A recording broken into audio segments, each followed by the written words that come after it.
So, say you're the multi-million-dollar internet technology company NetEase, and you want to buy a shiny new Overwatch League franchise team. And not only that, but because you're proudly Chinese internet technology company NetEase, you want to buy a Chinese franchise spot and stock it full of Chinese players with a Chinese coaching staff and use traditional Chinese imagery and colours in all of your graphics and uniforms. What do? Well, you buy the Shanghai franchise spot, you recruit some of the best Chinese players from the burgeoning Chinese pro scene, and you call yourselves the Shanghai Dragons. But because the Chinese Overwatch scene is not as developed as some other regions, Korea, you can't take the easy option and just pick up a roster, or even most of a roster from an existing team and rely on the synergy that they've built themselves. You have to hand-pick your roster from all over the place and hope that you can get that synergy going through practice, scrim times, etc, etc. So, who do you pick up? Well, your starting roster is going to look a little something like this. Firstly, Dia, fresh out of Vici Gaming as an off-tank, Zushu, originally Luca for All Strike Gaming, and then 1246 as kind of a flex tank, then Roshan, B612, who would later rename to Freefeel for his time with Shanghai, of FTD Club as a main tank and flex support, Altering and Undead of LGD Gaming as support and DPS respectively, 5 King out of Team CC, which would eventually go on to become the Shanghai Dragon Academy team as a Lucia specialist, and MG out of LGD Gaming as another off-tank player. And looking at this roster, you've got to feel pretty pumped, right? LGD Gaming, FTD Club, Team CC, these are all big names in Chinese Overwatch, some of whom we can still see competing today. And, of course, you supplement this with some top-notch coaching staff, including U4 of LGD Gaming and Kong from Ardeon, which sounds great, right? Well, Kong is a little bit of an interesting choice, a great coach, lots of experience, but crucially lacks Chinese language skills, which is weird for an all-Chinese roster, but we'll talk about why that specifically is a problem a little bit later on. Now, it's December 2017 and OWL Preseason show games roll around, and you want to show the world what Shanghai and this amazing all-Chinese roster can do, so you roll up to your first match against Seoul Dynasty and get creamed. The first 0-4 of your OWL career, but that's alright, everyone hypes up this roster in the preseason. This is the fearsome Lunatic High roster with more money, more coaching, and some key pickups, so, not the end of the world. Everyone was going to lose to Seoul. They're Seoul! And in fairness, they go on to have a blistering Stage 1, only losing to NYXL, Valiant, and Spitfire in Stage 1, so, no shame in that at all. Then you're up against Boston Uprising, and you perform admirably, not the win you might like, but taking them to a hotly fought Map 5. And it's the preseason, you're still getting warmed up, still trying to cook the team until those synergistic energies run clear. You just need a few more minutes in the oven. Preseason ends and you get your time in the oven. You scrim, you train, you start working, and, according to a statement released by the team in January, you start working hard. Some reports say that players can expect to be training up to 12 hours a day, which is pretty extreme by the standards of most OWL teams, but is pretty characteristic of what we in the West would identify as a strongly Chinese work ethic, which for a team that has gone all in on the Chinese representation and aesthetic makes a lot of sense. But to torture this analogy a little bit further, a 12-hour workday makes for a very hot oven, and what we see coming out of it in Stage 1 is a dry and brittle cookie that tastes of 6 0-4 matches with a solitary map win against the Shock and Seoul. There are a couple of chunks of chocolate that survive the bake, however, as Dragons do go to a Map 5 against Dallas Fuel and eventually Season 1 semi-finalist Philadelphia Fusion. But overall, the Shanghai Dragons leave a bitter taste in the mouth. So far though, things have been consistent, if unpleasant, for NetEase. They have a franchise team and a bunch of Chinese players, but so far, little to no success, so maybe it's time to start rattling some cages. There's still a lot of hungry, talented players looking for their shot at the big leagues, and maybe some new recruits will increase your odds of success. So you source 4 shiny new players, starting with Sky, previously Zufan Jun from Miraculous Youngster, a fine addition to your Chinese roster. But then, well, then you notice that a lot of Korean rosters seem to be doing pretty well for themselves. Maybe you think, that looks like the kind of talent injection we could really do with. So then you start to branch out into the tantalizing world of Korean Apex teams. You get Fearless from the storied Element Mystic roster, Ado from MVP Space, and Guguri fresh out of the newly disbanded Rox Orcus. Now, Guguri, previously of eHome Spear and UW Artisan, is a big pickup, the only female player in the league, and a Zarya player so good that when accused of cheating, she showed up on stream playing under controlled conditions with a hand cam and continued to wreck shop on the hero, amusingly forcing several of her accusers to retire from competitive Overwatch just from the shame of it all. And signing Guguri turns out to be a very big deal for Shanghai, and whether this was intentional or not is hard to say, but she becomes a fan favourite pretty much from the get-go. She's charming, she's skilled, her social media is funny, it's personable, and this is what starts to draw Western audiences over to the Shanghai Dragons. An informal Twitter poll, admittedly of my own biased following, suggests Guguri was a draw for something around 48% of participants. You'll realise just how much stock management puts in Guguri as a team feature when she survives certain upcoming troubles.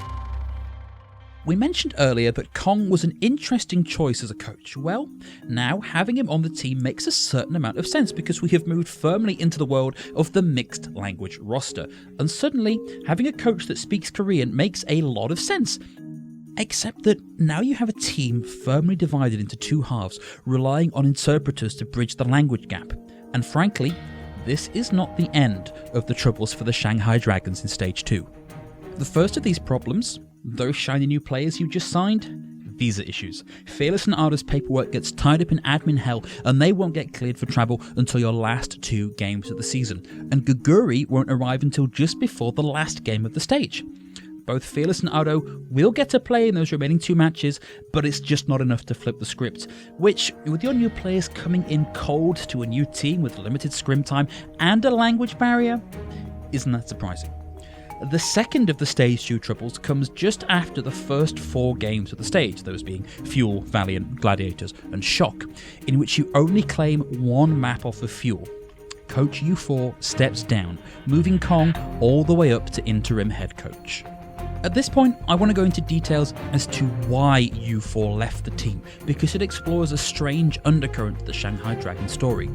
You see, prior to the first year of the Overwatch League, there was the 2017 Overwatch World Cup, which takes the same format as all the other World Cup events everywhere. You have a national committee, they pick players and coaches, you go mano a mano with other countries, winner takes all.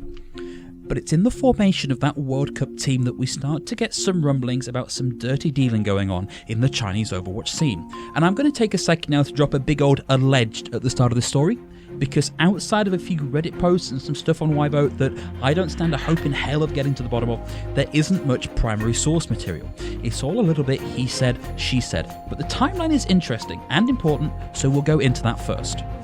The 2017 Overwatch World Cup was broken down into 2 phases: qualifying rounds to select the teams that get to play at BlizzCon, and then the main event at BlizzCon itself.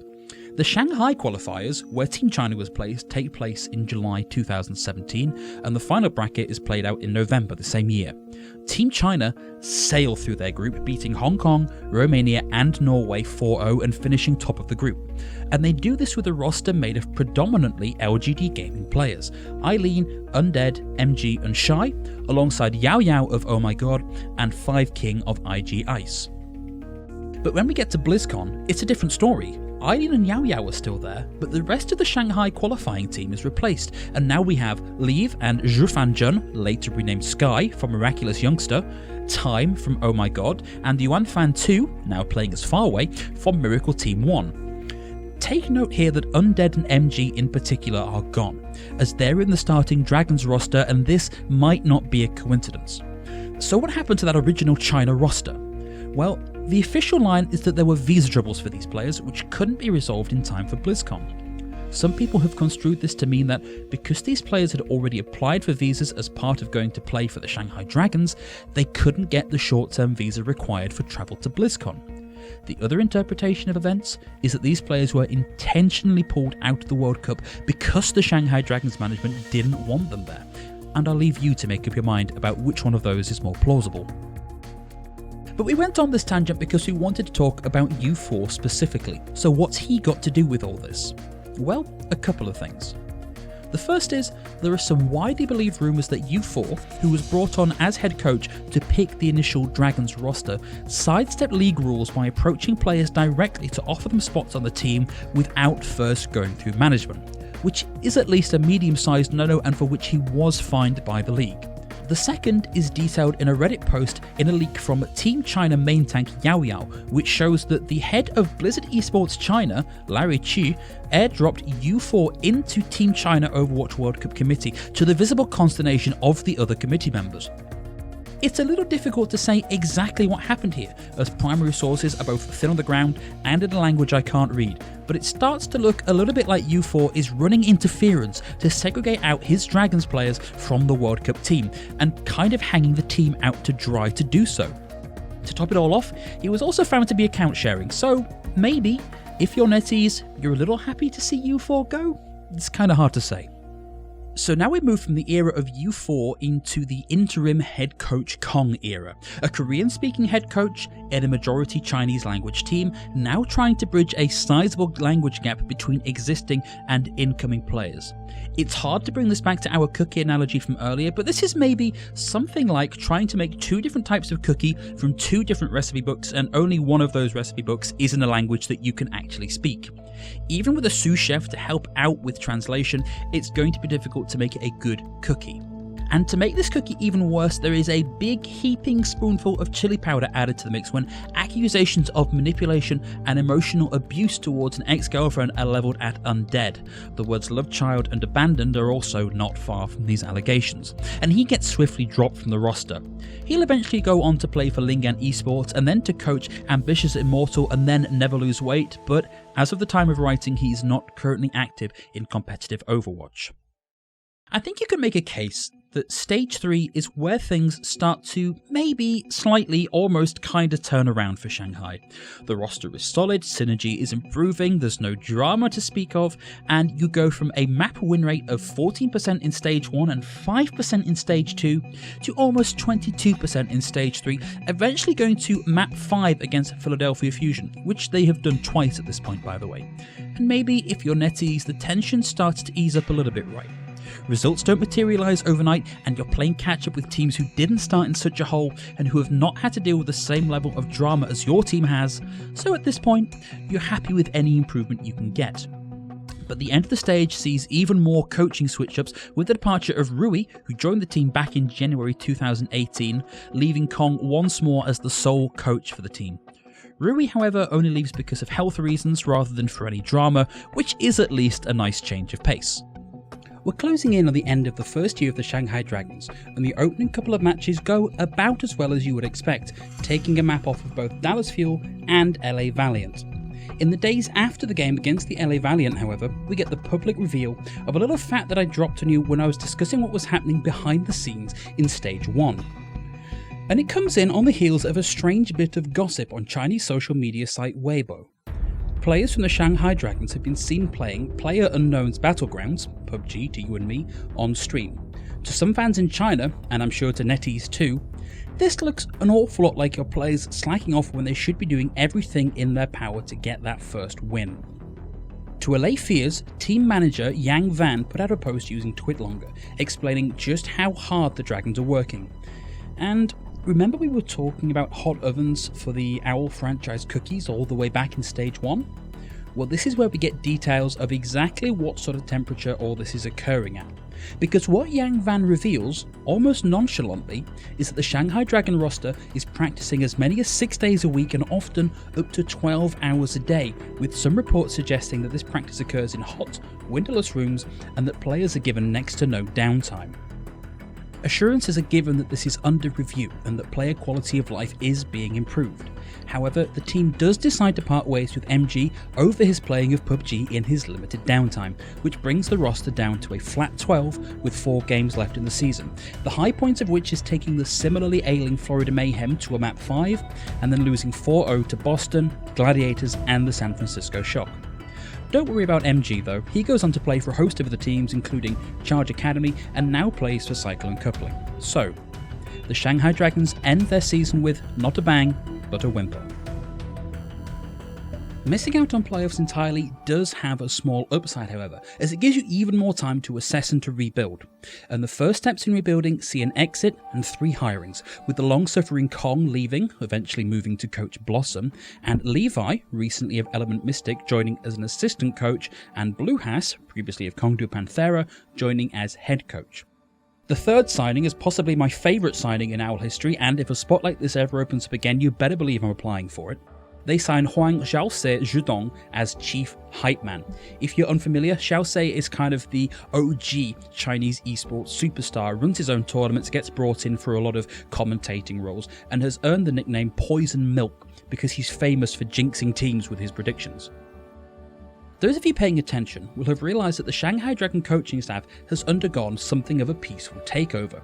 From a predominantly Chinese staff with an assistant coach to try and help bridge the gap to a full Korean coaching roster. And this maybe explains what we're about to see happen. On the 2nd of September 2018, a metaphorical earthquake strikes the Shanghai Dragons roster, knocking loose all but 3 of the existing players.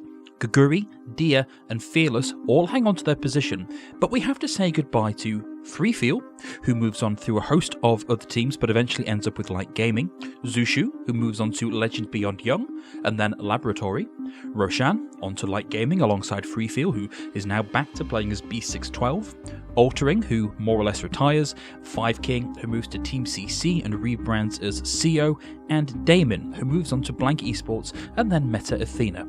They also say goodbye to Ardo, who, after a short break, will return as part of the Washington Justice roster. But with all this roster space now available, where do you look for your new talents? Well, turns out you have a coach who is very familiar with the Korean scene and who just so happens to have been working with one of the traditional Korean powerhouses, Kongdu Panthera. And boy, wouldn't it be something if you could drag some of that talent and experience and pre-existing synergy with you, like you maybe wish you could have done in Season 1 if you're NetEase, looking back with the benefit of hindsight. Well, as if my tone hadn't given it away, that's exactly what happens. Along with Bluehass, we get Luffy, Koma, Ding, and Youngjin from Kongdu Panthera. And to round out the roster, we also get DM. One half of the famous Carpe Diem DPS duo comes out of Mighty AOD, Ardians, and latterly Lucky Future Zenith to join the team. But we're still not quite there yet. The first 2 games of the season see them fall 1-3 to new Chinese expansion team, the Hangzhou Spark, robbing them of the chance to be the first Chinese team to take a victory in the Overwatch League. But if you look at some of the compositions they're running, well, you can start to piece out why this roster isn't quite working just yet. They're doing things like running Wrecking Ball solo tank and trying to put Young Jin, traditionally a DPS player, on Reinhardt. So at the start of Season 2, the Shanghai Dragons don't have a main tank, and the metaphorical boat that is the shiny new Shanghai Dragons roster is rapidly taking on water because of it. So now we see the final piece of the puzzle fall into place. In a move that was a surprise to literally everybody, including the player involved, we see a player moved from the Boston Uprising onto the Shanghai Dragons, Gamsu. Gamsu is a former League of Legends player moving on to Combox at the start of the competitive Overwatch scene before landing with the Boston Uprising at the start of Season 1. Now, he's not quite a magic bullet for the Shanghai Dragons because they do get trounced by the Vancouver Titans, but in fairness, this is the peak of GOAT meta. Everybody is getting trounced by the Vancouver Titans. But it is the start of a big turnaround, and after 42 consecutive losses, the Shanghai Dragons, rebuilt, reinvigorated, hungry for success, get their first win, taking down the Boston Uprising 3-1. Ladies and gentlemen, history has been made! The Shanghai Dragons, on the 43rd attempt out, managed to pick up their first match victory! Never thought, the fans never thought they'd see this day. It took 43 matches. And the stage gets better from there, with Shanghai only losing 1 match, and that's a 4-0 against the Dallas Fuel, in their second to last match of Stage 1. Not only that, but this is a period of unprecedented stability for the Shanghai Dragons. They only lose 1 more player, with Fearless moving down to the Dragons Academy team, Team CC, following their team's win over the Chengdu Hunters. And following that match, the Shanghai Dragons move on to the quarterfinals of their first ever stage playoffs.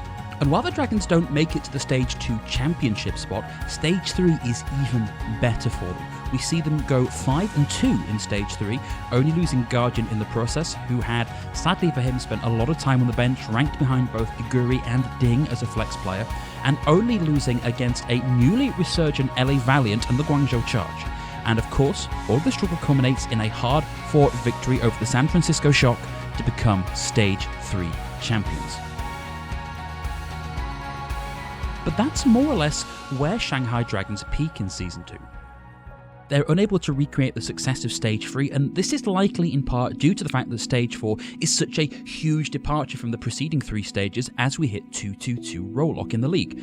Suddenly, the carefully crafted Doomfist Pharah Widow strats that Shanghai pioneered to help pick apart the GOATS comps being thrown at them are not as viable or impactful against teams who can suddenly blow the dust off of their star DPS players.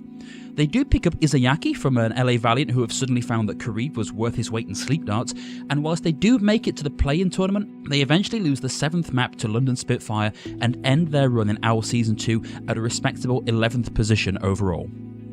A couple of postscripts for the off-season. It's been a while since there were some really big shake-ups for Shanghai, and when better for this to catch up with them than during the off-season? We see them part ways with longtime coaches Blue Huss and Levi, and sign Moon, formerly of LA Valiant, as their head coach. Moon actually has a small amount of history with some of the team, as he was head coach for LA Valiant, former home of new support player Izayaki, and also coached Team CC, the Dragons Academy team. The second set of postseason notes is bittersweet, with some sad goodbyes but some exciting pickups. And let's get the bad news out of the way first. Arguably, one of the cornerstones of the Dragons' Season 2 success, Gamsu, is released and ends up at the Dallas Fuel. And Youngjin, the Doomfist that helped the Dragons find a way to crack GOATS, full-on retires, and Coma is released from the roster, as of right now, not currently signed to any team. On the plus side though, the Dragons pick up Fleta from Seoul Dynasty, and with 2-2-2 lock and a bunch of shield changes between that pickup and the start of Season 3, Fleta on the team could be huge for the Shanghai Dragons. DPS player Lip joins from Blossom, tanks Void and Stand 1 come over from Gladiators and Gladiators Legion respectively, and Lee Jae-gon, infamous runaway Lucio player, rounds out the Shanghai Dragons roster. And there you have it, a potted history of the Shanghai Dragons. Their current roster is an untried formula, but the building blocks for success are all there if they can make it work. Suffice it to say that the Dragons have not had a smooth road to where they are now, but have come a long way from being the least successful esports franchise of all time.